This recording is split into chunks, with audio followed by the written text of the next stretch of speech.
proudly supported by Superior Engineering. Now, if you guys have been following along with the past few episodes, I've actually been teasing a little bit of suspension, and today is the day that we're finally going to put the suspension into the Patrol. I actually have a massive announcement to let you guys know as well, that we are directly working with Superior Engineering now, which is absolutely massive. And today we are back at my work just to use the hoist, so we're going to have a much better time getting this stuff in. I'm hoping that we can get it all done today, but I'm really thinking that this is going to be a 2-day job to do everything right. But I need to get all this stuff out of the Patrol first. So I'm going to unload it onto the ground, then we can get the Patrol on the hoist. We've also got Harry and Jesse coming around to give me a hand, which is going to be massive. And yeah, I'm very excited to get this in. So without further ado, let's start unboxing this Superior Engineering suspension.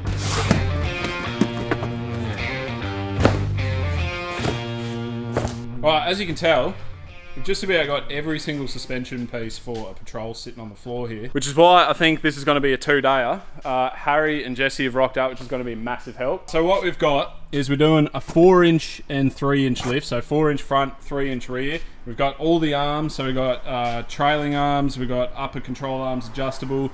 We're going remote res shocks. We've got 12.5 rear, 12.5 rear, 10.5 front. We've got all the arms, we've got Superflex radius arms, and we've got Superflex sway bars. Basically, we've got the whole Superior catalogue for a GU Patrol. So I think we'll just get her on the hoist, start cracking some bolts and get into it. I'm not going to unbox this because it'll just make a huge mess on the ground. We're just going to do bit by bit. And yeah, hopefully we can get this done today.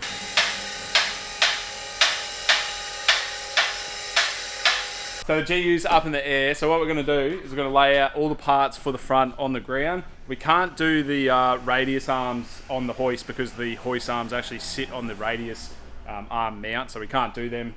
So we're just going to get basically the whole front done. We'll try and do the shocks and the shock towers and stuff like that, and we can drop it down and do the radius arms. But firstly, I think it's best if we just get everything laid out, then we can look at what we're doing.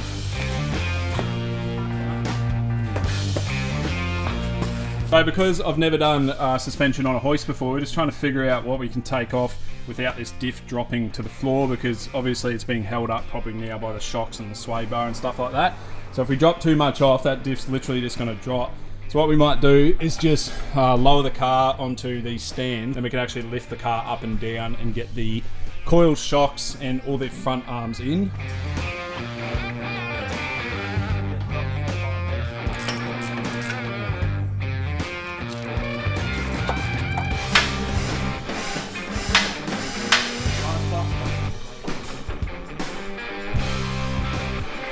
Coils out. Now what we're actually doing is putting these extended coil towers in.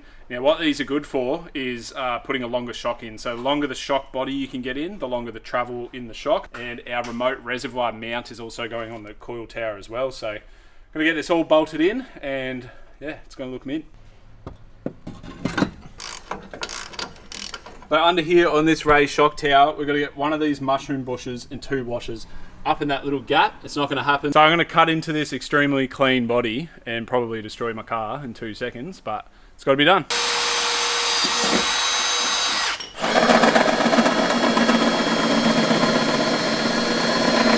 Right, we're making pretty good progress. We've got the remote resi shocks in, and they look absolutely mint. We're all frothing them over here. Have a look at it. It looks absolutely insane. We've got the remote resi adjustable remote reservoir block, whatever it's called, onto the brackets, and we've also got the shocks in. They were probably the hardest thing because I did have to drill that big hole saw up there. Also, wrap these hoses in some pigtail wrap just so they don't rub, and I'm just going to P-clamp that up to the fender there just so this hose doesn't swing out like that. Up the top you can see our shock mount coming through there. Now, we definitely wouldn't have been able to do it without cutting a hole in it. It was near impossible, but this is the fuel filter bracket. I've actually got to do a hole saw through that yet, get that remounted so I can put the fuel filter back. The other side is much the same. Get it right there, didn't have to really move anything out of the way, but it definitely doesn't feel right putting a hole saw through your new car. So it's done now. Anyway, we're going to move on to probably putting the coils in, but I do need to just relocate that fuel filter. I need to tidy up the other side as well, get everything put back together. Then we're going to whack the coils in. And then Are we? Panhards. Then panhard, then the front arm steering dampener. Then we can move on to the hybrid arms, trailing arm. We're in a bloody mess, that's for sure. Well, we've actually made pretty good time. Yeah, we're not doing too bad. It's 1 o'clock. We've only got shocks in. Just drilling that hole was a bit of a mess around, but other than that, yeah. I'm going to stuff around, get this back together. I've also got our bump stop extensions in. There's 80mm of extension there. So hopefully that's going to be enough. I'm sure it will be enough. Even if it's not got enough up travel, we can just knock the 30mm spacer out of there and just have the 50mm. But God, that remote res shock looks so good.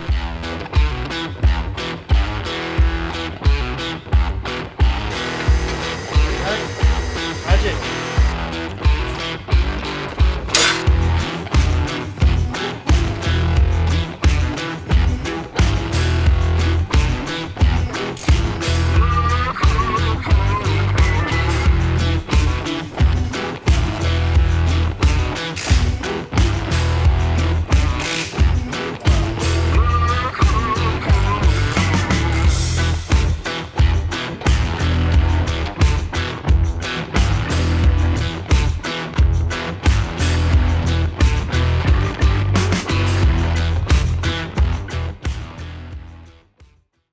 Alright guys, it is actually the next day now and I have some explaining to do. We were halfway through filming and my lens actually just fully freaked out. I don't know what was going on with it. It's a brand new lens.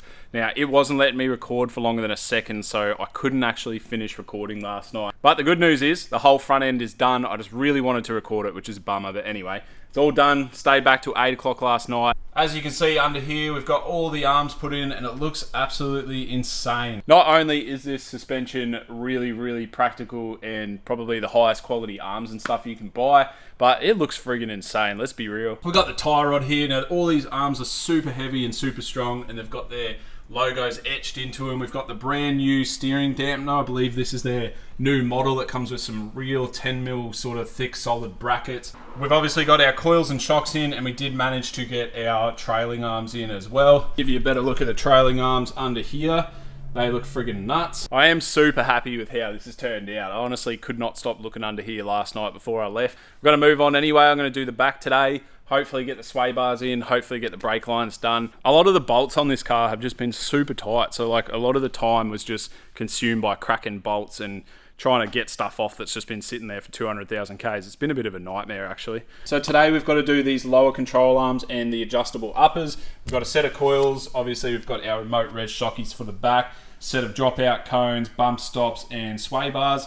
And then obviously we've got to do our brake lines as well. So there's definitely a lot less to do in the back than in the front, which is good because hopefully we can get this done today now. So I'm going to chuck you guys onto a tripod. I'm going to try and bowl this out as quick as possible and we'll chat to you in a second.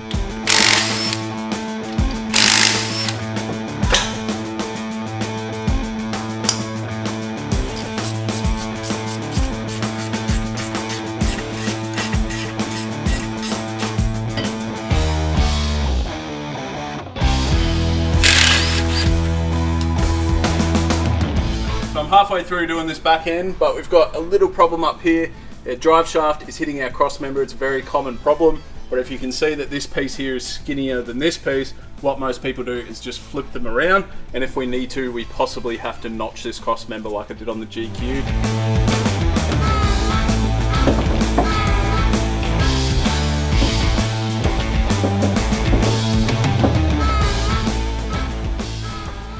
Alright, so it's all flipped. You can see we've got way more clearance now. I can fit 2 fingers in there nice and snug. I've got the jack support in the diff, so now we can drop that down because I've taken the sway bar off and everything that was holding the diff in place. I'm going to take these airbags out. I don't really see myself using them, so they're going to come out and I'll probably chuck them up on Marketplace. So yeah, we can do coils and probably shocks now and then move on to these arms. Right, so before I go ahead and put the coils in, we're going to do the bump stop. So Harry's actually fitting the other side of that. And up there, we're going to be fitting a dropout cone. So that is one of these guys here. Now it gets mounted up the top like that. So when we flex up and our coil falls out, it actually guides it back up into the seat. We're also fitting a coil retainer. So once the coil goes in, we fit a coil retainer here. So when we actually drop the coil, it actually holds it there and it doesn't fall out. And then when it goes back up, the cone guides it back up into its seat.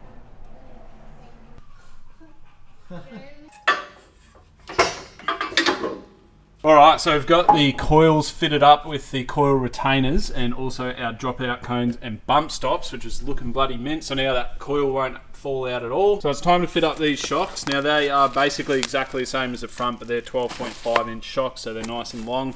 So eye to eye, we'll fit them up, and then we've got brackets to mount these remote reses up somewhere else as well. So we'll do that. I'm also going to wrap these hoses in that pigtail wrap that we did the front ones on as well.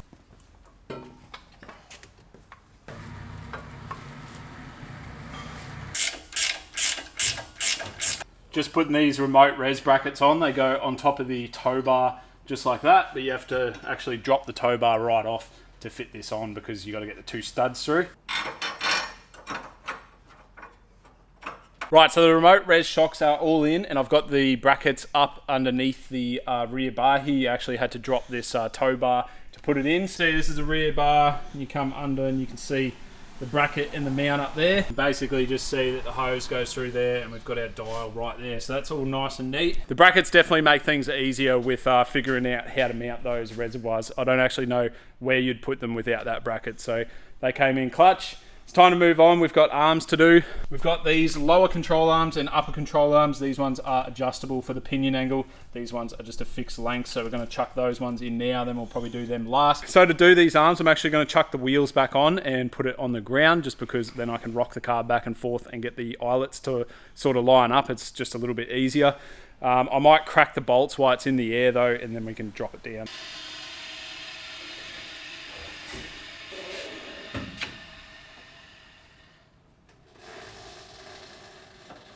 Right, so I've just dropped her down, and this is actually the official ride height that it's going to sit at. So it's 4 and 3, and I think it looks bloody good. What do you guys reckon? You can see it's just about an inch higher than the back, but I reckon that is like just about a perfect height. It is kind of hard to tell just on the hoist here, but definitely a nice height. I've actually managed to crack all the bolts for the arms, which is literally half the battle. It took like 20 minutes just to do that. So I've got all them cracked, so it's time to just crawl under, change the arms out. Don't know how much I can film because underneath the car it's kind of dark and really hard to film.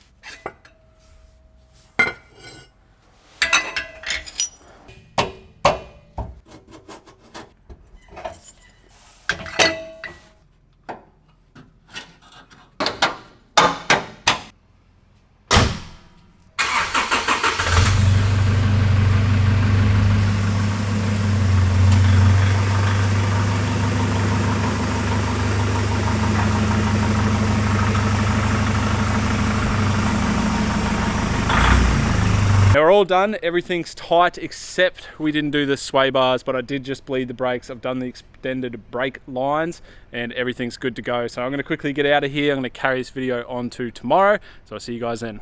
All right, we are back at work, and what I want to do is back this thing out so you guys can get a final look at it. We're also going to do a flex test, so we're going to grab the forklift, we're going to chuck it under the back and the front. Yesterday I drove it home completely unaligned, and it actually drove really, really good. This morning I actually dropped it off to a tyre shop and it had a full wheel alignment, so we are good to go on that department. So far I'm absolutely stoked with this gear, but I think we've got to just get her out and see how much travel she's got.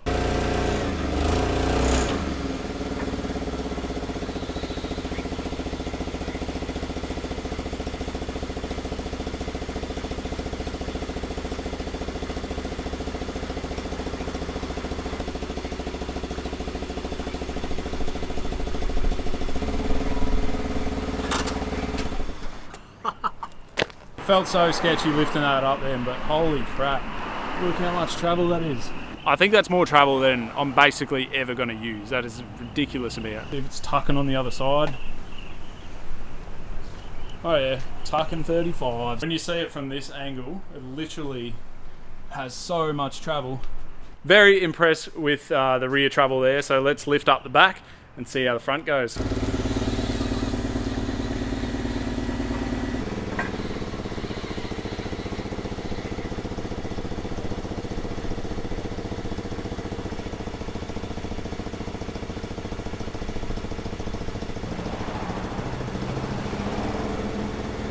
Holy crap, and that's not even all it has. I'm actually just too scared to lift it up any more than that.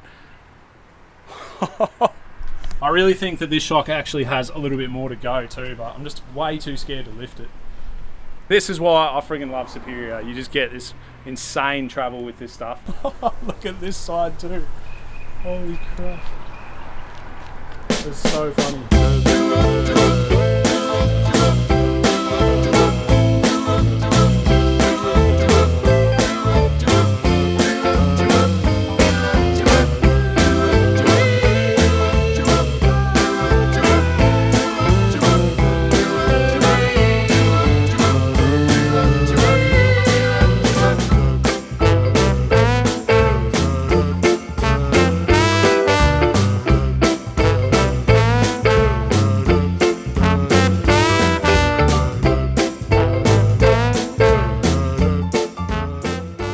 So now that we've done the flex test, I'm actually going to leave you guys here. I'm absolutely blown away by how that suspension is performing. I can't wait to get it out on the tracks. It's going to be insane.